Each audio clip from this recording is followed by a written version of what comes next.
Thank you so much for attending to us today. I want to thank my president for ably stating our cause, why we decided to address you today. Many of you and the country at large have been asking questions. Where did these people go? Were you bought? Maybe to the Ugandans who have been asking such questions, and you press members, the answer is no. We have been engaged in a number of grassroots activities, particularly defending the rights of the ordinary Ugandans who are being evicted in their pieces of land.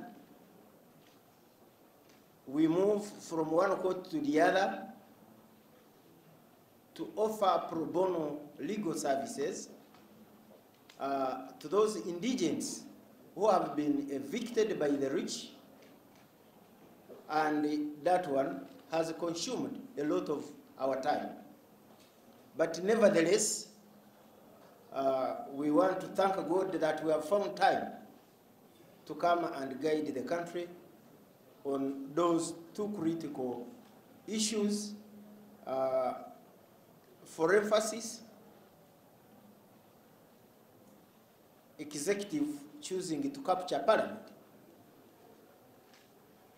We ask the executive to only know that they are an arm of government, and parliament is also an arm of government. If parliament has been called, it is an arm of government. If you choose that your ministers are not going to attend, let it be on record and explain where they are.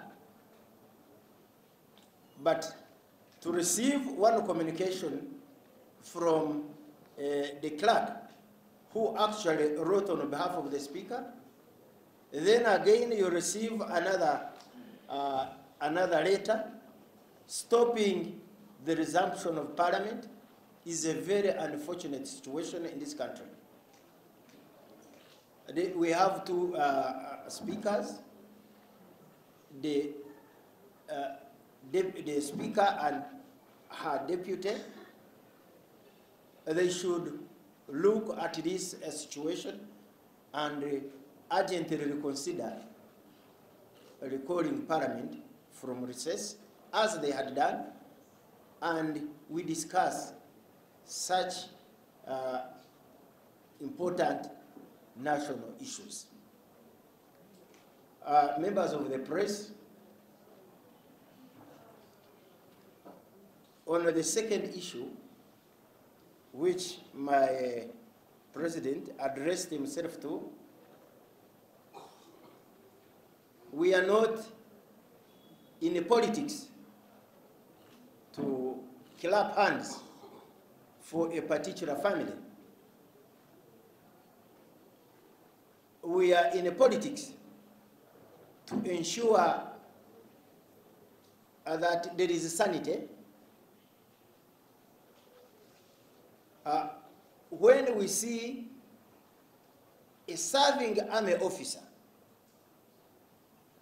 coming out contrary to the Constitution, Article 208, and contrary to UPDF Act, Section 99, which requires that anyone in uniform, should you desire to participate in politics,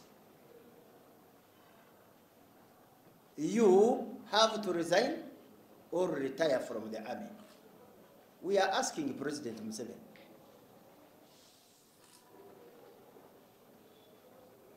why are you doing this to us? What are you trying to tell this country?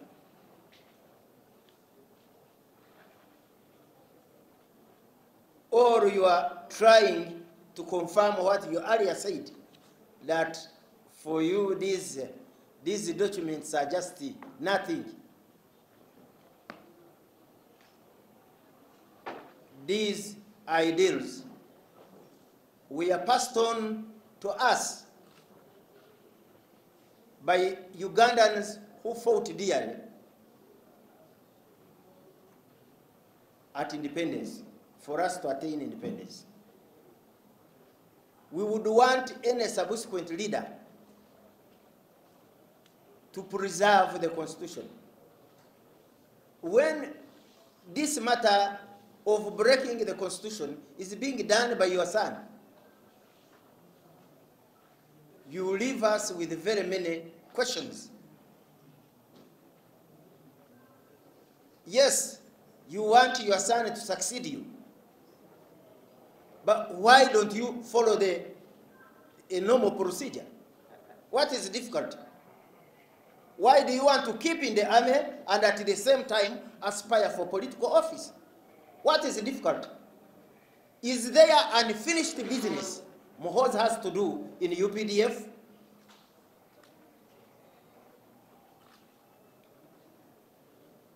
If it is there, then you tell him to wait. If you feel, and the way we are seeing events turning out, that you want your son to succeed you, then tell him to resign from the army and respect the laws of this country.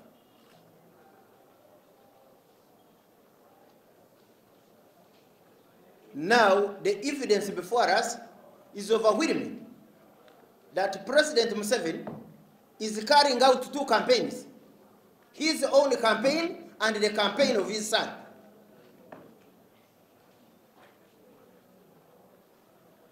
And we are inviting all Ugandans to look at that scenario of being power hungry.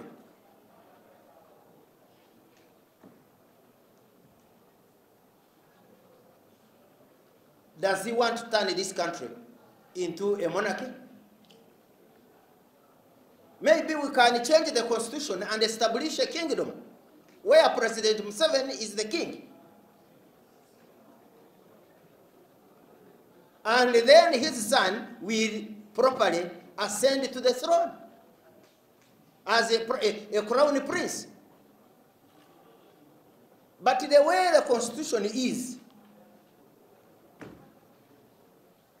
or the precedents that we have seen in this country, Uganda is not yet a monarchy.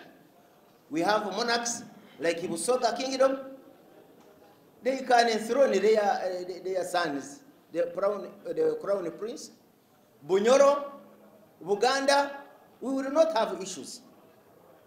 But when you seek an executive office over the president, and you are running a campaign where you want your son to succeed you, that's very, very unfortunate. And I will want to agree with my honorable colleague that whereas we have been supporting his father, and we do still support him, we are not ready to support General Muhoozi. We are not ready. Within the NRM, we are calling upon all members of NRM to go down and register and cherish our party dearly, and continue to call upon members who are still sane in NRM that in NRM we are not going to allow this type of power, of ascending to power in this form.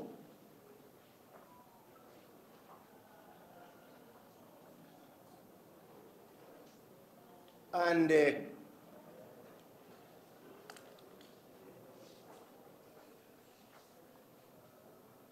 we want to ask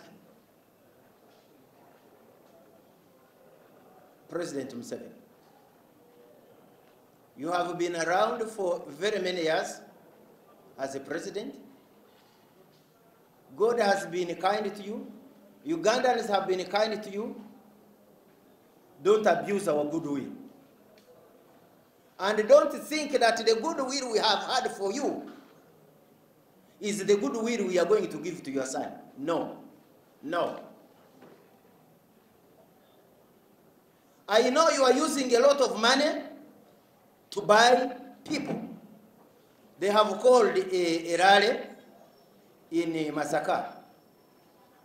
But 6 buses are ferrying people from Kagadi. If you have people in Masaka, why are you ferrying people from Kagadi? 6 buses. And I know it is the order of the day, even from Karamoja. People will come from Karamoja to go to Masaka. You find them, when they will be speaking in Uganda, they will even not understand what is going on. A rally is going to cost a fortune. Ugandans are still wallowing under poverty. We have just started parish development model where we thought there would be hope for the ordinary Ugandans. Now you are diverting money into the campaign of your son. Ferrying people from Kagadi, ferrying people from Karamoja and the other districts to go to a particular rally.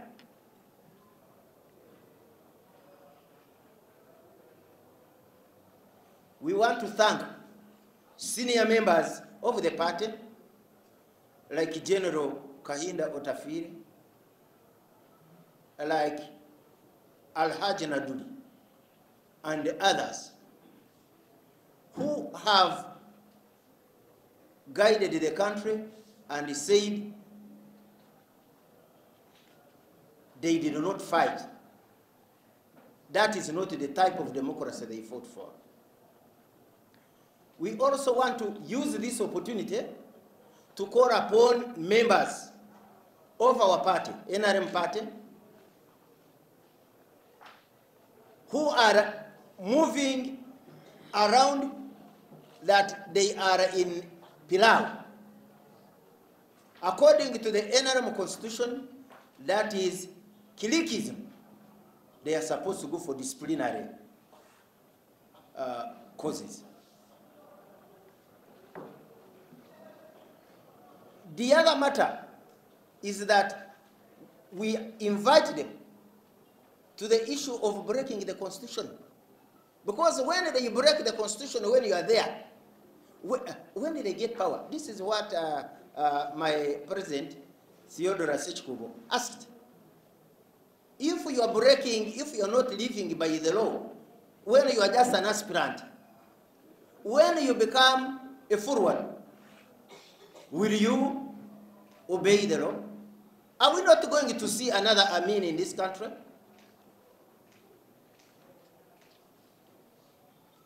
Let's leave the questions to the Ugandans. But we feel, and our critical guidance is that General Muhoozi should choose where should belong. This thing of thinking, of behaving like a hyena, which started smelling this side, the smell of ants, this side, the smell of meat, then he did like this, the legs, and it ended up breaking into 2 pieces, splitting into 2 pieces. Choose where you want to belong, the army or the politics, and come out clearly. What are you fearing?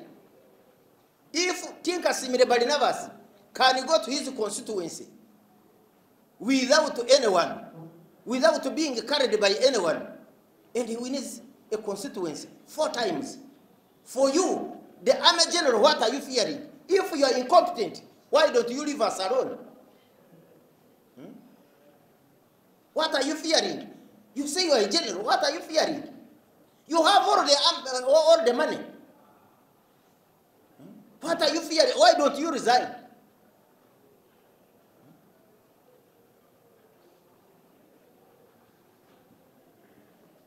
And we want to thank you so much for listening to us.